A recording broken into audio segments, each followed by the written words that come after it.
విషయాలు ఉంటాయి 4. మొట్టమొదటిది ఏంటంటే మారు మనసు.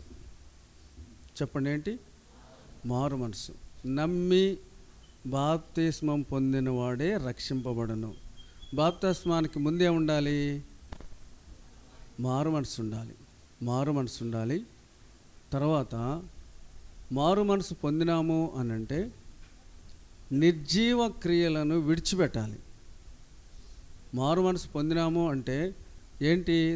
దాని అర్థం ఏంటి? మారు మనసు పొంది నిర్జీవ క్రియలను విడిచిపెట్టి బాప్తిస్మము పొంది ఫైనల్గా హస్త నిక్షేపణ. ఏంటో చెప్పండి? హస్త నిక్షేపణ. ఇవన్నీ జరుగుతాయి. హస్త నిక్షేపణ వల్ల ఏం జరుగుతుంది అనే విషయాలు నేను మీకు కొన్నిటిని క్లుప్తంగా చెప్పి హస్త నిక్షేపణ కార్యక్రమాన్ని మనం జరిగించుకుందాం. తిమోతికి రాసిన 2వ పత్రిక,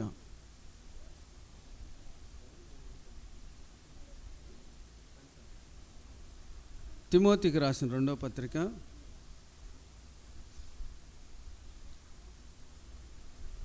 1వ అధ్యాయము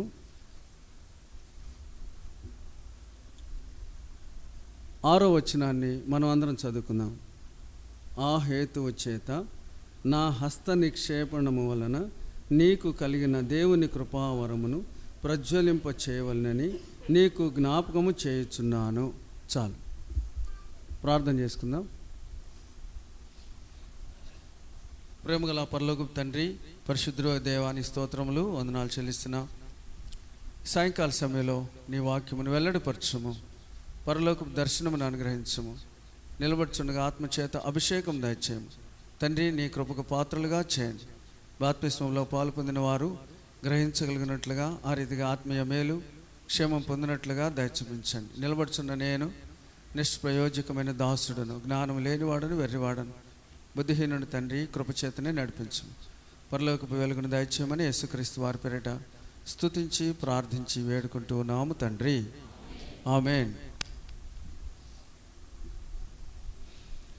హస్త నిక్షేపణ అంటే తలల మీద, వినండి, తలల మీద పెద్దలైన వారు, దైవ సేవకులైన వారు చేతులు పెట్టి ప్రార్థన చేస్తారు. దీనివల్ల ఏంటి ఉపయోగం అంటే వారు ఇక నుంచి సంఘములో సభ్యులుగా కొనసాగుతారు. హస్త నిక్షేపణ వలన ఇక నుండి వారు సంఘములో సభ్యులాగా, వారు కూడా దేవుని యొక్క దేహంలో ఒక అంగములుగా చేర్చబడతారు. అయితే ఈ హస్త నిక్షేపణ వలన ఏంటి ప్రయోజనం అంటే, ఎవరైతే దైవ సేవకులు పెద్దలైన వారు చేతులుంచి ప్రార్థన చేస్తారో వారికి, అంటే బాప్తిసం తీసుకున్న వారికి కొన్ని కృపావరాలు అనుగ్రహించబడతాయి. కొందరికి వాక్యం చెప్పే వరం వస్తుంది, కొంతమందికి ప్రార్థన చేసే వరం వస్తుంది, కొంతమందికి సువార్త ప్రకటించే వరం వస్తుంది, కొంతమందికి దేవుని సన్నిధిలో ప్రార్థన చేసి లేదంటే దేవుని సన్నిధానంలో పరిచర్య చేసే వరాలు వస్తాయి. ఇవన్నీ కూడా ఎందుకు హస్త నిక్షేపణ అంటే, వారు బాప్తిస్మం తీసుకున్నారు అని అంటే దేవుని సంఘానికి ఉపయోగపడే పాత్రలుగా ఉండాలి అని. దేవుని సంఘానికి వారు ఉపయోగపడే పాత్రలుగా వారు జీవించాలి అని అలాగ దేవుడు నిర్ణయించినాడు. ఎందుకు కృపావరము? కొంతమంది వాక్యం చెప్తారు, వారికి కృపావరం అది. కొంతమంది ప్రార్థన చేస్తారు, కొంతమంది సువార్త చెప్తారు. మా ఊర్లో ఒక ఆమె ఉంది, ఆమెకి ఎంతటి కృపావరం అంటే పత్తి చేలు, మా ఏరియా పత్తి చేలు ఉంటాయి, లేదంటే మిరప తోటలు ఉంటాయి. ఆ తోటల్లో మిరపకాయలు కోస్తూనే ఆమె సువార్త చెప్తుంది, పత్తి తీస్తూనే సువార్త చెప్తుంది. ఆమె సువార్త ద్వారా ఎంతోమంది రక్షణ పొందారు. అది దేవుడు వారికి ఇచ్చిన భారాన్ని బట్టి, ఆ కృపావరాన్ని బట్టి భారం వస్తుంది. అలాగా చేతులుంచి ప్రార్థన చేసినప్పుడు ఒక్కొక్కరికి ఒక్కొక్క రకంగా దేవుడు కృపావరాలను ఇస్తాడు. అయితే తిమోతికి ఏం చెప్తున్నాడంటే, నీకు అనుగ్రహించబడిన కృపావరాన్ని నిర్లక్ష్యం చేస్తామేమో, ఒకవేళ నిర్లక్ష్యం చేస్తామేమో, నిర్లక్ష్యం చేయొద్దు, దాన్ని ప్రజ్వలింపజేసుకో, దాన్ని ఇంకా పురుకొల్పుకో, దానికి నీకు ఇచ్చిన కృపావరాన్ని ఇంకా ప్రజ్వలింప చేయి. అర్థమైంది ఈ మాట? దేవుడు ప్రతి ఒక్కరికి వాళ్ళ సామర్థ్యము కొలది కృపావరాలను ఇస్తాడు.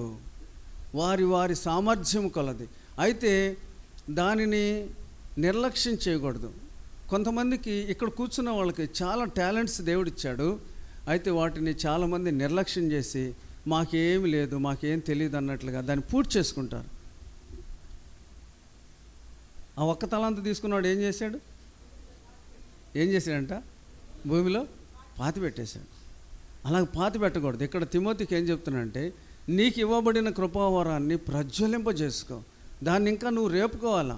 దేవుడు నీకు ఏదైతే కృపావరం ఇచ్చాడో దానిని బలపరుచుకోవాలా. నేను ఇక్కడ మీతో కూర్చున్న బాప్తిసం తీసుకున్న వాళ్ళకి మాత్రమే కాదు, మీకు కూడా చెప్తున్నా, నీకు ఏ తలాంతు ఉందో ఎప్పుడన్నా గమనించావా?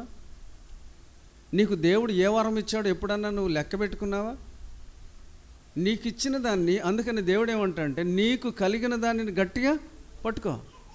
నీకు కృపావరాన్ని దేవుడు ఇచ్చాడు, దాన్ని లూజ్ చేసుకొని నాకే ఉందిలే అన్నట్లుగా కాదు. దేవుడు నీకు ఒకటి ఇచ్చాడు అని అంటే దానిని గట్టిగా పట్టుకుంటే అది సంఘానికి క్షేమం కలిగిస్తుంది. అంతేకాదు నీ ఆత్మీయ జీవితానికి క్షేమం కలిగిస్తుంది. అందుకనే కృపావరాలను ప్రజ్వలింప చేసుకోవాలి. మోషే దేవుని దగ్గర ప్రార్థన చేశాడు. ఏమనంటే, ప్రభువా, నువ్వేమో నన్ను చచ్చిపో అంటున్నావు, మరి నా తర్వాత ఎవరు అని అడిగాడు. ఎవరిని అడిగాడు?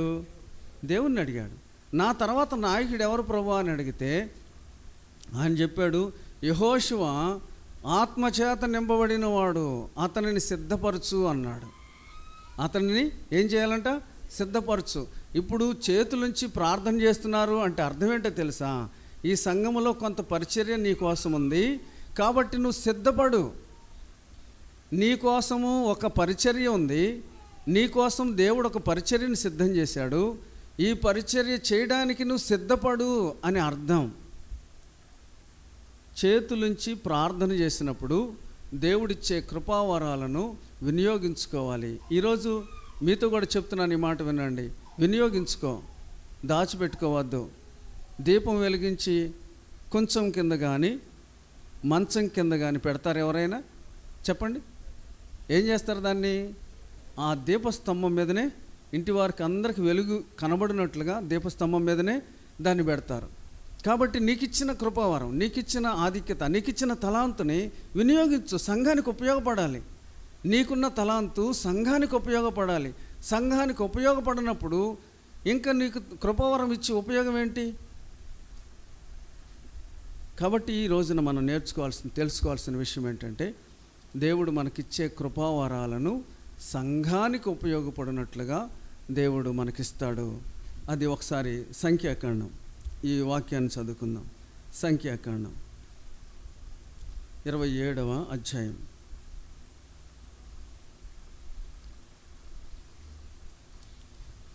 సంఖ్యాకాండము 27వ అధ్యాయం 15వ వచనం నుంచి చదవండి. అప్పుడు మోషే యెహోవాతో ఇట్లా నేను, యెహోవా సమస్త మానవుల ఆత్మలకు దేవా,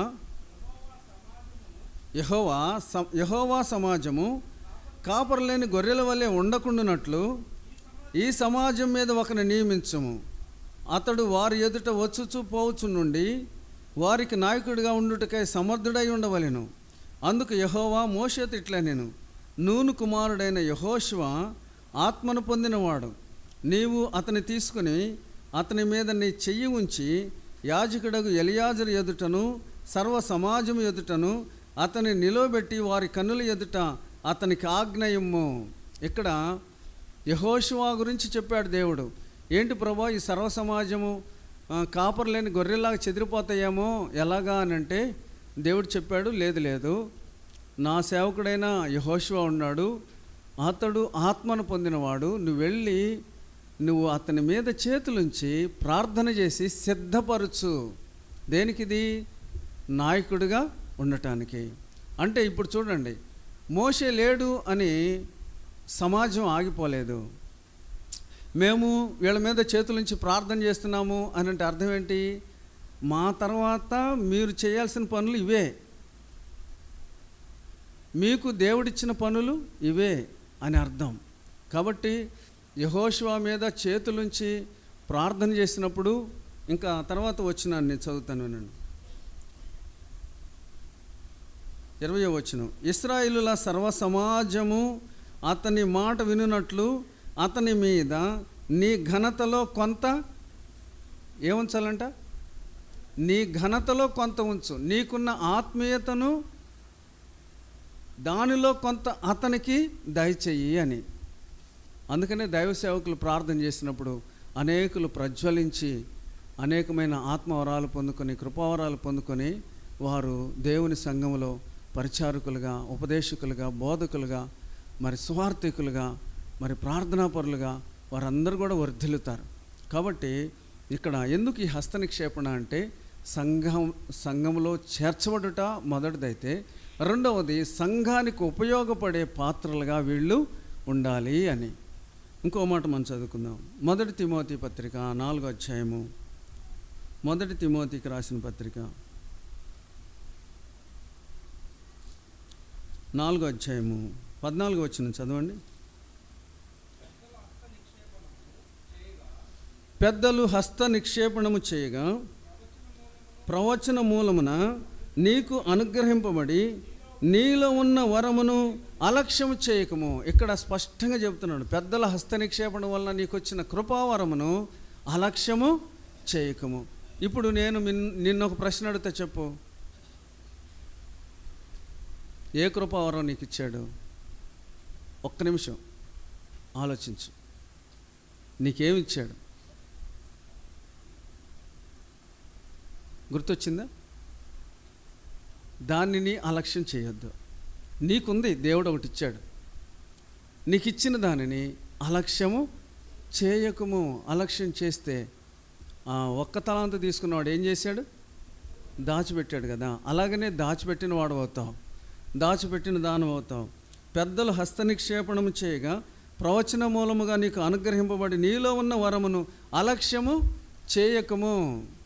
అలక్ష్యం చేయకుండా నీకు ఇచ్చిన కృపావరాన్ని బట్టి మరి దేవుని సన్నిధిలో, దేవుని సంఘంలో నీ ద్వారా సంఘానికి మేలు కలగాలి అని దేవుడు తెలియజేస్తున్నాడు. కాబట్టి హస్త నిక్షేపణ అంటే సంఘములో వీరు చేర్చబడుట.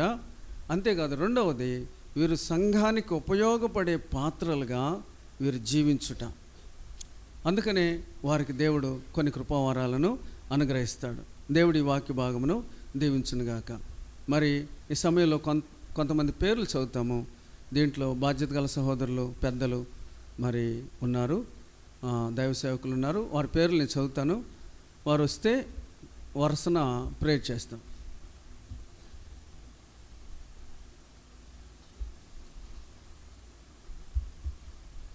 దైవ సేవకులు డేవిడ్ అన్న, పాల్ అన్న, తాగే